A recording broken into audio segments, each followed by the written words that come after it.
First of all, you know that the Vatican Council was called by John the 23rd when he,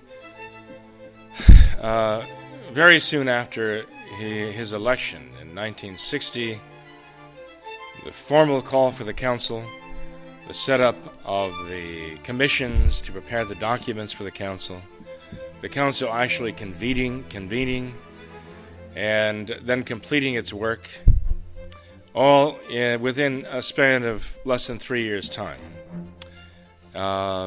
It produced 16 major documents, and as the council progressed in the early 60s, it became more and more radical, because the radicals took more and more control. And they were able to take more and more control because first John the 23rd and then Paul the 6th allowed the radicals, to take control. So that finally, whenever the more conservative elements of the clergy, especially the Cetus Internationalis Patrum, led by a number of bishops, including Archbishop Marcel Lefebvre, sought to have the council condemn atheistic communism in its document Lumen Gentium on the Church in the Modern World. That petition, with 400 plus names of bishops, was simply spiked with no repercussions whatsoever. That's how powerless the conservatives were. Even Cardinal Ottaviani, who was the head of the Holy Office, the greatest of the Roman congregations, even Cardinal Ottaviani, who was so upset by what was happening that he exceeded his time at the microphone, and some whippersnapper of an official at the council cut off the microphone, effectively shutting him up. It was a form of electronically telling him, "Shut up, your time is up."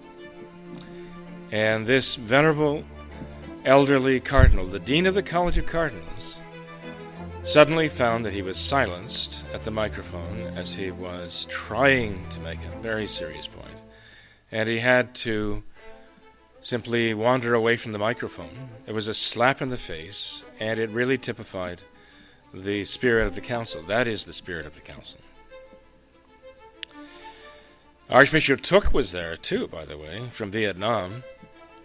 He intervened twice. It's written up, each of those two interventions. Each of the interventions is written up in the council daybook. One of his interventions was to insist that non-Catholics should have been invited to the council. Non-Christians should have been invited to the council. Pagans, representative of the pagan religions, should have been invited to the council.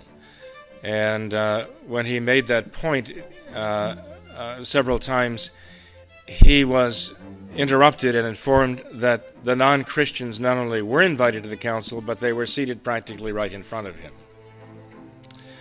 And so he acknowledged that and left the microphone. And he also stood up to intervene by saying that the church has to recognize the power of women and has to begin giving women positions of power in the church, because the church did not have enough respect for women in the past.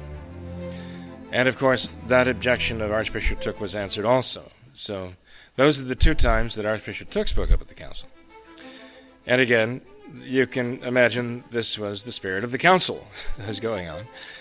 And it was quite chaotic, not only within the council, on the council floor, but especially outside on the streets, with information being leaked to the press left and right.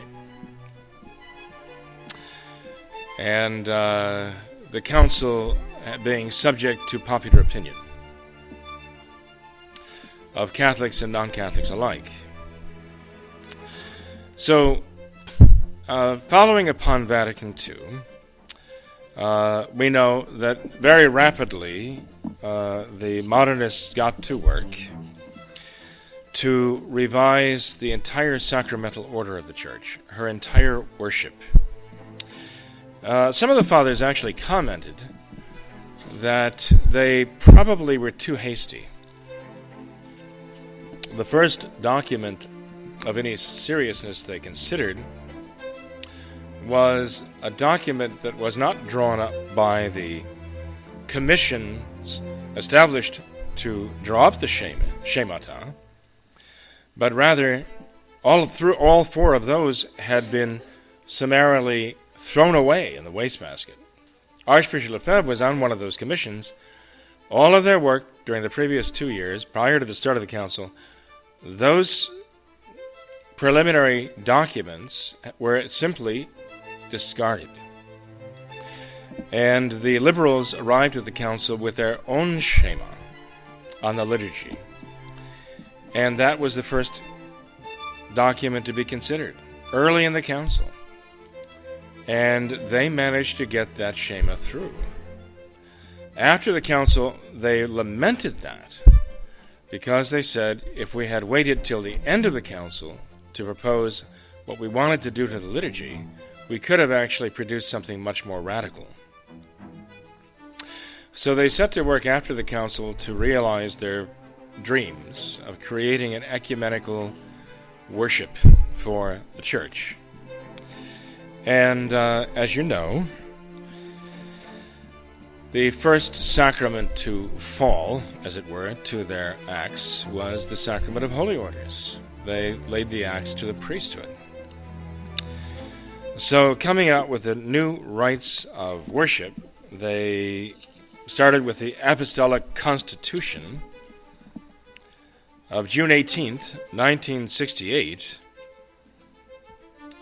giving the new rites for the ordination of deacons, presbyters, and bishops. And they changed what Pope Pius XII had infallibly decreed in his motu proprio of 1947, called Sacramentum Ordinis, in which he laid down the exact words of the sacraments in the Latin Rite and the matter, the form and the matter for the sacraments of holy orders, for the ordination of deacons, ordination of priests, and the consecration of bishops. This was changed in 1968. And there were further amendments that came along in 1972. In 1972, Paul VI eliminated the rite of tonsure by which a man became a member of the clergy. He also eliminated two of the minor orders, two of the four minor orders, and one of the three major orders.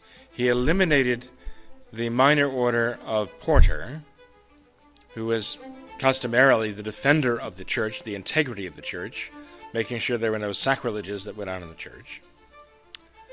He was like the guardian of the church. And also the order of exorcist. He eliminated that. There is no ordination of exorcists, and hasn't been since 1973, I think, when this came into effect. And also the order of subdiaconate. He said the duties of the subdiaconate would be subsumed into the two remaining minor orders of lector and acolyte, thereby eliminating the subdiaconate.